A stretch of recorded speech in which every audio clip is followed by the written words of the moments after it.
Hello everyone, চলো আজকে যাওয়া যাক ঘুরতে। বিগত অনেক দিন হলো আমি ঘুরতে যাইনি। তো এই ঘুরতে যাওয়াটা কিন্তু কোনো প্ল্যানিং ছিল না আমার আগে থেকে। হঠাৎই আমার দিদি বলল, মানে কল করে বলল যে তুই কোথায় আছিস, বাড়িতে আছিস? যদি আছিস তো চলে আয়, আমরা ঘুরতে যাচ্ছি কিছুক্ষণের জন্য। আর কোথায় গিয়েছিলাম ম্যাসাঞ্জোর ড্যাম, যেটা ঝাড়খণ্ডে অবস্থিত। তোমরা সবাই কম বেশি জানো। আর ম্যাসাঞ্জোর যাওয়ার পথে এই একটা জঙ্গল পড়ে, ভীষণ সুন্দর। এই সাইডে আমার মাসির বাড়ি, তাই আমি অনেকবারই এসেছি, তাই এই জঙ্গলটা জানি। তো তখন আমি ব্লগ বানাতাম না, কিন্তু ছোট ছোট করে ভিডিও করে ফেসবুকে আপলোড করতাম। জায়গাটা ভীষণ সুন্দর, আর তার থেকেও বেশি সুন্দর ছিল সেদিনকার ওয়েদার।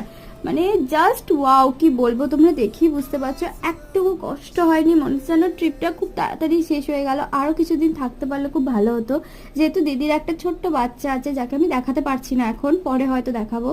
তো তার জন্য বেশি করে চলে আসতে হয়েছে। তো দেখা হচ্ছে